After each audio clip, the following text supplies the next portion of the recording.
Cette réunion est très bienvenue parce qu'elle va nous permettre d'échanger nos approches,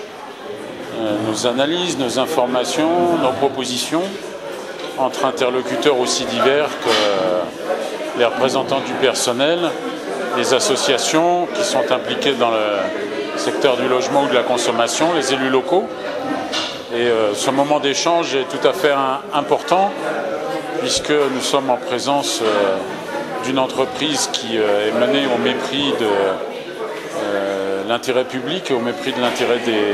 des locataires, du patrimoine ICAD, dans le but principal de réaliser une opération financière. Et donc il est important dans ces circonstances d'agir ensemble, de faire converger nos initiatives pour que l'intérêt des habitants des résidences ICAD soit préservé, ainsi que celui des collectivités, puisque la vente de patrimoine peut se solder par des pertes de ressources importantes. Pour les locataires, c'est le flou pour l'instant, puisqu'ils ne savent pas quel bailleur ils auront demain, quels seront leurs loyers, comment ils seront traités, quelle sera la qualité du service qui leur sera rendu. Et puis je comprends également la détresse des personnels de la Caisse des dépôts, et en particulier d'ICAD, qui se demandent à quelle sauce ils vont être mangés, puisque quand on brade ainsi le patrimoine accumulé pour des raisons sociales,